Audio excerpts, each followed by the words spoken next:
திருக்குறள். திருக்குறள் வந்து உலக பொதுமுறையான ஒரு நூல்.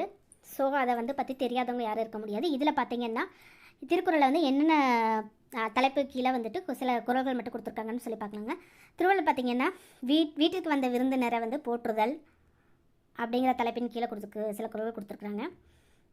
தென் பார்த்தீங்கன்னா இனிய சொற்களை பேசுதல் சொல்லலை, பட் ஆனால் கொடுத்துருக்குறாங்க. பிறர் பொருளை விரும்பாமை, ஊக்கத்துடன் செயல்படுதல், பயனற்ற சொற்களை பேசாமல் இருத்தல் அப்படிங்கிற அறங்களுக்கு கூறும் சில திருக்குறள் உங்களுக்கு கொடுத்துருக்குறாங்க. வாங்க பார்க்கலாம். திருந்தோமல் கீழே என்ன கொடுத்துருக்காங்கன்னா, விருந்து புறத்தாததா தானுண்டல் சாவா மருந்தனினும் வேண்டாற்பற்றண்டு. அதாவது சாவா மருந்தனும் அமிழ்தமாக இருந்தாலும் அதாவது பண்ணாதீங்க என்னத்தை அப்படின்னா, விருந்தினர் முன்னாடி தான் மட்டும் உண்டாதீங்க அப்படின்னு சொல்கிறாங்க. ஓகேங்களா?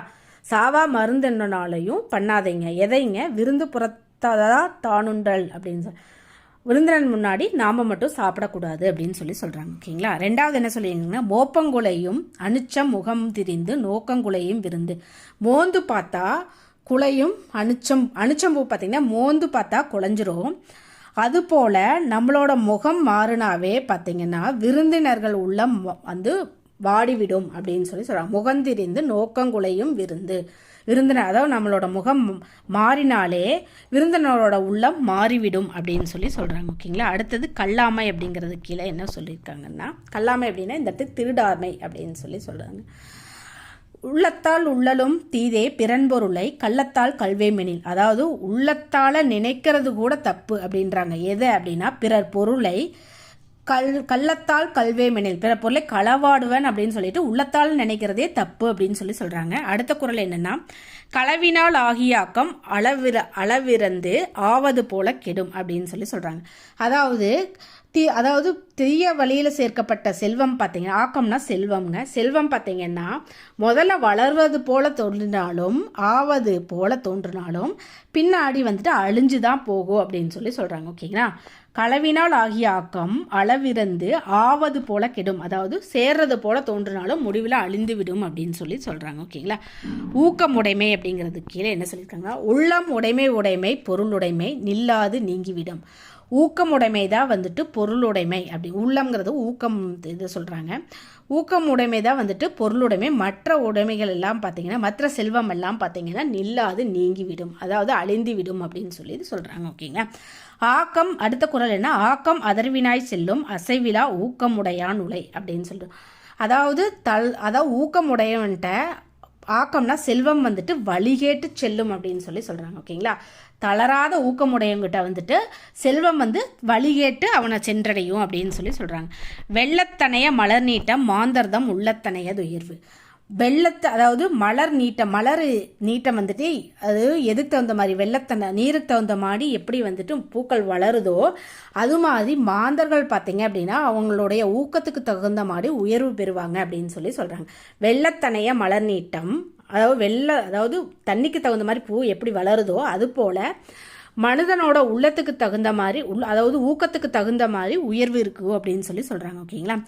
அடுத்த குறள் பார்த்தீங்கன்னா, உள்ளுவதெல்லாம் உயர்வுள்ளல் மற்றது தள்ளினும் தள்ளாமை நீத்து. அதாவது நினைக்கிறது பார்த்தீங்க அப்படின்னா உயர்வாகவே நினைக்கிறதெல்லாம் உள்ளுவதெல்லாம் உயர்வுள்ளல், நினைக்கிறதெல்லாம் பெருசாகவே நினைங்க. அது நடந்தாலும் நடக்கலினாலும் அதை கைவிடக்கூடாது அப்படின்னு சொல்கிறாங்க. மற்றது தள்ளினும் தள்ளாமை நீத்துனா கைவிடக்கூடாதுன்னு அர்த்தம். ஓகேங்களா? பயனில சொல்லாமை. அப்படியாது பயனில சொல்லாமலே பயன் தராத சொற்களை சொல்லக்கூடாதுங்கிறதுக்கு அவங்க என்ன ஒரு குறள் கொடுத்துருக்காங்க. அரும்பயன் ஆயும் அறிவினார் சொல்லார் பெரும்பயன் இல்லாத சொல் அப்படின்றாங்க. அரும்பயன் ஆயும், அதாவது அரும்பயனை என்னன்னு சொல்லி ஆராயக்கூடிய அறிவுடையார் சொல்ல மாட்டார். எந்ததுன்னா பெரும்பயனை விளைவிக்காத பயன் தராத சொல்லவே மாட்டாங்கன்னு சொல்கிறாங்க. ஸோ அரும்பயன் என்னவென்ற ஆயும் அறிவுடையவங்க சொல்ல மாட்டாங்க. எதுங்க? பெரும்பயன் இல்லாத சொல்லவே மாட்டாங்க அப்படின்னு சொல்கிறாங்க. ஓகேங்களா? தென் சொல்லுக சொல்லில் பயனுடைய சொல்லுக சொல்லில் பயனுடைய சொல்லற்க சொல்லில் பயனிலா சொல் அப்படின்னு சொல்லில் வந்துட்டு என்ன சொல்லுங்கன்னா பயனுடைய சொற்களை மட்டும் சொல்லுங்கள். சொல்லாதீங்க. என்ன சொல்லுனா சொல்லில் பயனில்லாத சொல்ல வந்துட்டு சொல்லாதீங்க. என்ன சொல்லுலையே பயன் இருக்கிற சொல்லுங்கள். சொல்லாதீங்க. எந்த சொல்லுனா பயனில்லாத சொல்லாதீங்க அப்படிங்கிறத இதனோட மீனிங். ஓகேங்களா? அடுத்தது சரியான விடையை தேர்ந்தெடுத்துக்க. விருந்தினர் முகம் எப்போது மாறும்? நம்மளோட முகம் மாறினாவே வந்துட்டு விருந்தனோட முகம் உள்ளம் வாடிவிடும் சொல்கிறாங்க. ஓகேங்களா? நிலையான செல்வம் ஊக்கம் அப்படின்னு சொல்கிறாங்க. ஆராயும் அறிவுடையவர்கள் பயன் தராத சொற்களை பேச மாட்டார்கள். ஓகேங்களா? தென் பொருளுடைமை என்னும் சொல்லை பிரித்தெழுத கிடைப்பது பொருள் கூட்டல் உடைமை. உள்ளுவது கூட்டல் எல்லாம் என்னும் சொல்லை சேர்த்தெழுத கிடைப்பது உள்ளுவதெல்லாம். பயன் கூட்டல் இலா என்னும் சொல்லை சேர்த்தெழுத கிடைப்பது பயனிலா. இதில் பார்த்தீங்கன்னா எதுகை மோனை வந்துட்டு கண்டுபிடிக்க சொல்கிறாங்க. இப்போ என்னென்னா மோனை அப்படின்னா வந்துட்டு முதல் எழுத்து ஒரே மாதிரி இருக்கிறது வந்துட்டு மோனைன்னு சொல்லுவாங்க. ரெண்டாம் எழுத்து வந்துட்டு ஒரே மாதிரி இருக்கிறது பார்த்தீங்கன்னா எதுகைன்னு சொல்லுவாங்க. முதல் எழுத்து எப்படிங்க ஒன்றா இருக்கிறது எதுங்க? உள்ளத்தால், உள்ளலும் அப்படிங்கிறது பார்த்தீங்கன்னா ஒரே மாதிரி இருக்குது. கள்ளத்தால், கல்வேம் அப்படிங்கிறது பார்த்தீங்கன்னா ஒரே மாதிரி இருக்குது. இது வந்து மோனை. ஓகேங்களா? எதுகைங்கிறது என்னங்க? ரெண்டாவது சொல் வந்து ஒரே மாதிரி இருக்கிறது. ஸோ உள்ளத்தால், உள்ளலும், அதுக்கப்புறம் என்ன சொல்கிறது? கள்ளத்தால், கல்வேம் அப்படிங்கிறது பார்த்தீங்க அப்படின்னு ரெண்டாவது சொல் வந்துட்டு ஒரே மாதிரி இருக்கிறது பார்த்தீங்கன்னா எதுகை. ஓகேங்களா? இடமாறியுள்ள சிக்கலே ஆக்கம் அதர்வினாய் செல்லும் அசைவிலா ஊக்கம் உடையான் உலை அப்படின்னு சொல்லுவாங்க. ஆக்கம் அதர்வினாய் செல்லும் அசைவிலா ஊக்கம் உடையான் உலை. உள்ளுவதெல்லாம் வரும் உயர்வுள்ளல் மற்றது தள்ளினும் தள்ளாமை நீர்த்துன்னு சொல்லுவாங்க. ஊக்கமது கைவிடேல் என்னும் ஔவையாரின் ஊக்கமது கைவிடேல் அப்படின்னு சொல்கிறது யாருங்க? ஔவையாரனோட ஆத்திச்சூடியில் சொல்லியிருப்பாங்க. அதுக்கு தகுந்தது என்னங்க? ஃபஸ்ட்டு சொல்கிறது என்னங்க? அதாவது அமிழ்தாக இருந்தால் கூட, சாகாத மருந்தாக கூட விருந்தினர் முன்னாடி சாப்பிடக்கூடாது அப்படின்னு சொல்லி, தானே சாப்பிடக்கூடாது அப்படின்னு சொல்லிடுறாங்க. ரெண்டாவது அது வராதுங்க. ஸோ ஊக்கம் இருக்கிறதா வந்துட்டு உடைமை அப்படிங்கிறது. மற்ற செல்வமெல்லாம் நில்லாது நீங்கிவிடுங்கிறதா கரெக்டானது. மூணாவது என்ன சொல்லியிருக்காங்கங்க? சொல்லுக சொல்லில் பயனுடைய சொல்லற்க சொல்லில் பயனில்லா பயனுள்ள சொற்களை மட்டும் சொல்லுங்கள், பயனில்லாத சொற்களை பேசாதீங்கன்னு சொல்கிறாங்க. ஸோ அது செகண்டு தான் வந்துட்டு கரெக்டாக இருக்குதுன்னு சொல்கிறாங்க. அடுத்தது பார்த்திங்கன்னா ஒருத்தவங்க வந்து பேச்சு போட்டியில் வந்துட்டு பேர் கொடுத்தியானியா அப்படின்னு அவங்க அப்பா கேட்குறாங்க. என்னை விட அவன் நல்லா பேசுவான்னு சொல்கிறாங்க. நீ பேர் கொடுத்துப்பாரு, போட்டியில் வந்துட்டு ஜெயிக்கிறதும் தோக்கிறதும் வந்துட்டு சகஜம்தான்னு சொல்கிறாங்க. போட்டியிடாமல் இருக்கக்கூடாது அப்படின்னு சொல்கிறாங்க.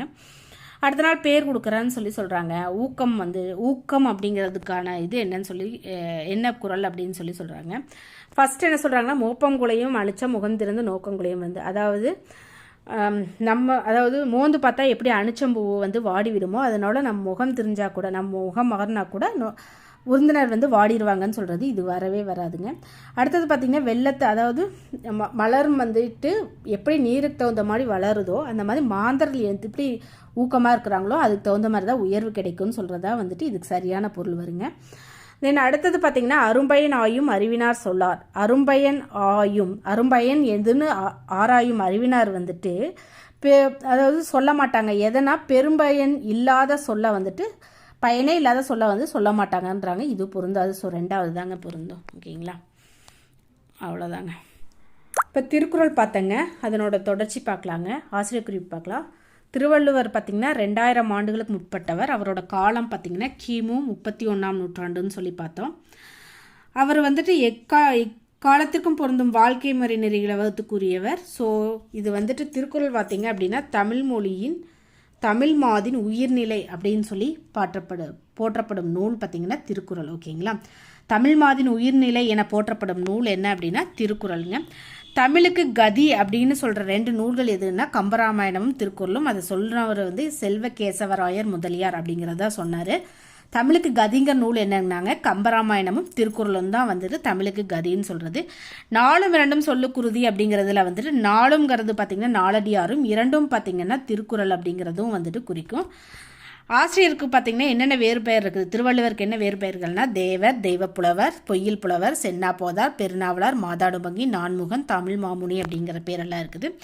தென் திருக்குறளுக்கு வழங்கும் வேறு பெயர்கள் என்ன அப்படின்னா வந்துட்டு முப்பால், தெய்வ நூல், வள்ளுவபயன், தமிழ்மறை, பொதுமறை, பொய்யாமொழி, வாயுரை வாழ்த்து, உத்தரவேதம், தமிழ் வேதம், வான்மறை, இயற்கை வாழ்வில்லம் அப்படிங்கிறதும் ஒரு பேர் இருக்குது, உலக பொதுமுறை அப்படின்னு சொல்லி இருக்குது. இது பார்த்திங்க அப்படின்னா 17 கீழ்கணக்கு நூல்களில் ஒன்று. ஸோ இது ஒரு அறநூல் பார்த்திங்கன்னா, அதாவது 17 கீழ்கணக்கு நூல்களில் மேக்ஸிமம் பார்த்திங்கன்னா அறநூல் தான் இருக்கும். 11 அறநூல்கள் இருக்கும். அதில் ஒரு நூல் பார்த்திங்க அப்படின்னா திருக்குறள். 107 மொழிகளில் வந்துட்டு மொழிபெயர்க்கப்பட்டிருக்குதுன்றாங்க. முதல்ல மொழிபெயர்த்தவர் பார்த்திங்கன்னா லத்தீன் மொழியில் மொழிபெயர்த்தவர் பார்த்திங்க அப்படின்னா வீரமாமுனிவர். திருக்குறளை முதல்ல அச்சிட்டவர் யார் அப்படின்னு சொல்லி பார்த்தீங்க அப்படின்னா வந்துட்டு தஞ்சாவூர் மலையத்துவசன் மகன் ஞானப்பிரகாசம் அப்படிங்கிறது தான் 1812 பார்த்தீங்க அப்படின்னா திருக்குறளை வந்துட்டு முதல்ல அச்சிட்ருக்கிறாருங்க. திருக்குறளை பற்றி பார்த்தீங்க அப்படின்னா திருக்குறளில் வந்துட்டு 133 அதிகாரம் இருக்குதுன்னு சொல்லி பார்த்தோம். அதிகாரத்துக்கு 10 பாடலாக பார்த்தீங்கன்னா 1330 குறள் இருக்குதுன்னு சொல்லி பார்த்தோம். 133 அதிகாரங்களை எப்படி பிரிச்சிருக்காங்கன்னா அறத்துப்பால், பொருட்பால், காமத்துப்பால் அப்படின்னு சொல்லிட்டு 3ஆக பிரிச்சிருக்கிறாங்க. அறத்துப்பால் பார்த்தீங்க அப்படின்னா 38 அதிகாரமும், பொருட்பாலில் 70 அதிகாரமும், காமத்துப்பாலில் 25 அதிகாரம் இருக்குது. அறத்துப்பால் பார்த்தீங்க அப்படின்னா பயிரவியல், இல்லறவியல், துறவியல், ஊழியல்னு சொல்லியிருக்குது. இதில் பார்த்தீங்கன்னா பயிரவியலில் வந்துட்டு 4 அதிகாரங்களும், இல்லறவியலில் பார்த்தீங்கன்னா 20 அதிகாரங்களும், துறவியலில் பார்த்தீங்கன்னா 13 அதிகாரங்களும், ஊழியலில் பார்த்தீங்கன்னா 1 அதிகாரம் இருக்குது. பொருட்பாலில் பார்த்தீங்கன்னா அரசியல், அங்கவியல், ஒலிபியல் 3ஆக பிரிச்சிருக்கிறாங்க. அரசியல் பார்த்தீங்கன்னா 25, அங்கவியல் 32, ஒலிபியல் வந்துட்டு 13ன்னு சொல்லியிருக்கிறோம். தென் அடுத்தது காமத்துப்பால் பார்த்தீங்க அப்படின்னா வந்துட்டு களவியல், கற்பியல் அப்படின்னு சொல்லிட்டு 2ஆக பிரிச்சிருக்காங்க. களவியல் அப்படின்னா பார்த்தீங்கன்னா 7, கற்பியல் பார்த்தீங்கன்னா 18. ஓகேங்களா, இப்படி இயல்களாக பிரிச்சிருக்கிறாங்க. திருக்குறளோட பெருமையை உணர்த்தும் நூல் என்ன அப்படின்னா வந்துட்டு திருவள்ளுவ மாலை அப்படின்னு சொல்கிறாங்க. அது 55 பாடல்கள் இருக்குது. 53 பேர் சேர்ந்து 55 பாடலை பாடியிருக்கிறாங்க. திருக்குறள் மற்றும் திருவள்ளுவரோட புகழுரை அப்படின்னா வந்துட்டு வள்ளுவர் தம் குறட்பாவடியால் வையத்தார் உள்ளுவதெல்லாம் அளந்தார் ஓர்ந்து அப்படின்னு சொன்னவர் வந்து பரணர் வந்து சொல்லியிருக்கிறாங்க. கடுகை துளைத்து 7 கடலை புகட்டி குறுகத்தரித்த குறள் அப்படின்னு சொன்னவர் வந்துட்டு இடைக்காடனார். கடுகை துளைத்து அப்படின்னா வந்துட்டு கடுகு அப்படின்னா காடனார் அப்படின்னு சொல்லி நான் வச்சுக்கோங்க. இடைக்காடனார், கடுகு காடனார். அணுவை துளைத்தேல்னா பார்த்தீங்கன்னா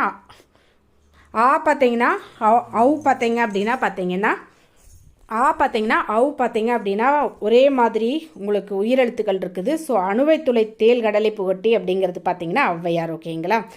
தென் வள்ளுவன் தன்னை உலகிற்கே தந்து வான்புகழ் கொண்ட தமிழ்நாடு அப்படின்னு சொன்னவர் யார் அப்படின்னா வந்துட்டு பாரதியார் வந்துட்டு சொல்லியிருக்கிறாங்க.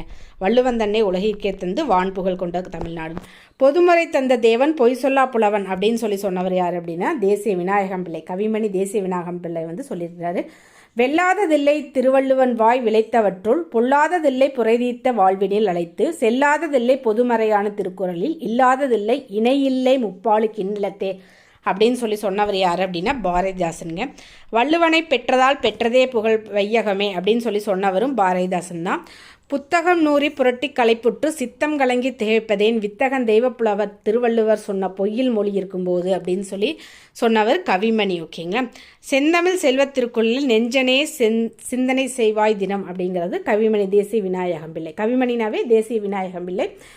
நீதி திருக்குறளை நெஞ்சார தம் வாழ்வில் ஓதி தொழுது எழுக ஓர்ந்து அப்படின்னு சொன்னவர் கவிமணி தான்.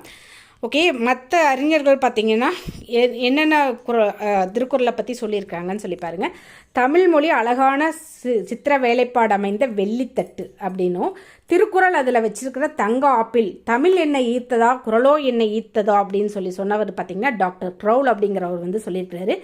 இங்கிலாந்து நாட்டு மகாராணி எப்பவுமே வந்துட்டு கண் வெளிச்சதோன்னே முதல்ல படிக்கக்கூடிய நூல் எது பார்த்திங்கன்னா திருக்குறள் தாங்க. அதே மாதிரி இங்கிலாந்து நாட்டில் அருங்காட்சியகத்தில் பார்த்திங்கன்னா திருக்குறள் பார்த்திங்கன்னா விவிலியத்தோடு வைக்கப்பட்டிருக்குதுன்னு சொல்கிறாங்க. இங்கிலாந்து மகாராணி கண் விழிச்சதும் படிக்கிற ஒரு நூல் திருக்குறள். இங்கிலாந்து நாட்டில் அருங்காட்சியகத்தில் விவிலியத்தோடு வச்சிருக்கப்பட்ட ஒரு நூல் பார்த்திங்கன்னா திருக்குறள் அவ்வளோ சிறப்பு பெற்றிருக்குதுன்னு சொல்கிறாங்க. திருக்குறள் வந்து ஒரு வகுப்பிற்கோ ஒரு மதத்திற்கோ ஒரு நிறத்திற்கோ ஒரு மொழியற்கோ ஒரு நாட்டிற்கோ உரிதன்று அது மண்பதைக்கு உலகுக்கே பொதுவானது அப்படின்னு சொன்னவர் பார்த்திங்கன்னா திருவிக்க தான் வந்துட்டு சொல்லியிருக்கிறாருங்க. ஓகேங்களா. திருக்குறள் வந்துட்டு யாருக்கும் வந்துட்டு உரிமை கொண்டாட முடியாது அப்படிங்கிற மாதிரி சொல்லியிருக்காரு. தென் அடுத்தது பார்த்திங்கன்னா திருவள்ளுவர் தோன்றிராவிட்டால் தமிழன் என்றும் ஒரு இனம் இருப்பதாக வந்து உலகிற்கு வந்து தெரிஞ்சிருக்காது. திருக்குறள் என்னும் ஒரு நூல் தோன்றியிராவிட்டால் தமிழ் மொழி என்னும் ஒரு மொழி இருந்ததாக உலகத்துக்கு தெரிஞ்சிருக்காதுன்னு சொன்னவர் வந்து கி.ஆ.பெ. விஸ்வநாதம் அப்படிங்கிறது தான் வந்துட்டு திருக்குறளை பற்றியும் திருவள்ளுவர் பற்றியும் பெருமையாக பேசியிருக்காரு. ஓகேங்களா. திருக்குறளோட உரையாசிரியர் பார்த்திங்க அப்படின்னா வந்துட்டு திருக்குறளுக்கு முதல்ல உரை எழுதினவர் பார்த்திங்கன்னா மணக்கூடவருங்க. மணக்கூடவர் தான் வந்துட்டு திருக்குறளுக்கு முதல்ல வந்துட்டு உரை எழுதினவர் வந்து மணக்கூடவர். ஓகேங்களா. முற்காலத்தில் வந்துட்டு பதின்மர் வந்துட்டு உரை எழுதினான்னு சொல்லியிருக்காங்க. அந்த பதின்மர் யார் அப்படின்னா தருமர், மணக்குடவர், தாமதத்தர், பரிமேலழகர், திருமலையார், மல்லர், கவிப்பெருமாள், காளிங்கர், நச்சர், இப்படி பதின்மர் வந்துட்டு திருக்குறளுக்கு வந்துட்டு உரை எழுதிக்கிறாங்க. பிற்காலத்தில் பார்த்தீங்க அப்படின்னா வந்துட்டு வ.உ. சிதம்பரனார், டாக்டர் மு. வரதனார், திரு.வி. கல்யாணசுந்தரனார், சி. இலக்குவனார், நா. சுப்பரெட்டியார், திருக்குறளார், வி. முனுசாமி, புலவர் மயிலை சிவமுத்து, தோப்போ மீனாட்சி சுந்தரனார், நாமக்கல் கவிஞர் கி.வ. ஜெகநாதன், பாரதிதாசனார், புலவர் குழந்தை கா. சுப்பிரமணிய பிள்ளை, இவங்கெல்லாம் பார்த்தீங்க அப்படின்னா வந்துட்டு பிற்காலத்தில் பார்த்தீங்க அப்படின்னா வந்துட்டு திருக்குறளுக்கு வந்து உரை எழுதியிருக்காங்க. திருக்குறளை பற்றின அரிய தகவல்கள் என்ன அப்படின்னா திருக்குறளில் வந்துட்டு 2 அதிகாரங்கள் ஒரே பெயரில் இருக்குதுன்னு சொல்கிறாங்க. ஒன்று அதாவது குறிப்பறிதல் அப்படிங்கிற தலைப்பில் பார்த்தீங்கன்னா 2 தடவை வந்துட்டு இடம்பெற்றிருக்குதுன்னு சொல்கிறாங்க. ஒன்று வந்துட்டு பொருட்பாலில் 71வது அதிகாரத்தில் இடம்பெற்றிருக்குதுன்னு சொல்கிறாங்க. இன்னொன்று காமத்துப்பாலில் 110வது அதிகாரத்தில் இடம்பெற்றிருக்குதுன்னு சொல்கிறாங்க. திருக்குறளை முதல்ல மொழிபெயர்த்தவர் யார் அப்படின்னு சொல்லி பார்த்தீங்க அப்படின்னா வந்துட்டு திருக்குறளை முதல்ல மொழிபெயர்த்தவங்க வந்துட்டு வீரமாமுனிவருங்க. வீரமாமுனிவர் தான் வந்துட்டு திருக்குறளை வந்துட்டு முதல்ல மொழிபெயர்த்திருக்காரு. ஓகேங்களா. 1730 வீரமாமுனிவர் பார்த்தீங்க அப்படின்னா லத்தீனில் மொழிபெயர்த்திருக்காரு. ஜி. போப்பை வந்துட்டு ஆங்கிலத்தில் மொழிபெயர்த்திருக்கிறாரு. கிரால் அப்படிங்கிறவர் வந்துட்டு ஜெர்மனில் மொழிபெயர்த்திருக்காரு. ஏரியல் அப்படிங்கிறவர் வந்து ஃப்ரெஞ்சில் மொழிபெயர்த்திருக்கிறாரு. ஓகேங்களா. திருக்குறள் பார்த்தீங்கன்னா நரிக்குறவர்கள் பேசும் வக்போலி மொழியில் கூட மொழிபெயர்க்கப்பட்டிருக்குதுன்னு சொல்கிறாங்க. வக்போலி மொழியில் கூட மொழிபெயர்க்கப்பட்டிருக்குதுன்றாங்க. உலக மொழிகள்லேயே அதிக மொழிகளில் மொழிபெயர்க்கப்பட்ட நூல்கள் அப்படின்னு சொல்லி பார்த்தீங்கன்னா திருக்குறள் வந்து 3வது இடத்தையும், தமிழ் நூலில் வந்து அதிகமாக மொழிபெயர்க்கப்பட்ட நூல் எதுன்னு சொல்லி கேட்டால் அது வந்து திருக்குறள் முதலிடத்தையும் பெறுதுன்னு சொல்கிறாங்க. திருக்குறள் பார்த்திங்கன்னா நம்மளோடது 22 அங்கீகரிக்கப்பட்ட மொழிகள்னு சொல்கிறாங்க. அதில் 14 மொழிகளில் பார்த்திங்க அப்படின்னா வந்துட்டு திருக்குறள் மொழிபெயர்க்கப்பட்டிருக்குதுன்னு சொல்கிறாங்க. திருக்குறளில் பார்த்திங்கன்னா 12,000 சொற்கள் இடம்பெற்றிருக்குதுன்னு சொல்கிறாங்க. திருக்குறளில் வந்துட்டு கடவுள், தமிழ் அப்படிங்கிற 2 சொல் இடம்பெறவே இல்லை அப்படின்னு சொல்கிறாங்க. என்னங்க, கடவுள், தமிழ் அப்படிங்கிற சொல் வந்து இடம்பெறவே இல்லை. திருக்குறளில் இடம்பெற்ற மலர் எது அப்படின்னா அனிச்சம். இப்போ கூட பார்த்துங்க, அனிச்சம் முகமலர்ந்து மோப்பங்குலையும் அப்படின்னு சொன்னோம்ல, மோப்பங்குலையும் அனிச்சம் அப்படின்னு சொன்னோம் இல்லையா, அது பார்த்திங்கன்னா அனிச்சம்பூ சொல்லியிருக்காங்க. குவளை அப்படிங்கிற ஒரு மலர் வந்துட்டு இடம்பெற்றிருக்குதுன்னாங்க. இடம்பெற்ற பழம் பார்த்தீங்க அப்படின்னா வந்து நெருஞ்சி பழம்ங்க. நெருஞ்சி பழம் தான் பார்த்துட்டு இடம்பெற்ற பழம். இடம்பெற்ற விதை அப்படின்னு சொல்லி பார்த்தீங்கன்னா குன்றிமணி விதை பார்த்தீங்கன்னா இடம்பெற்றிருக்குதுன்னு சொல்கிறாங்க. ஓகேங்களா.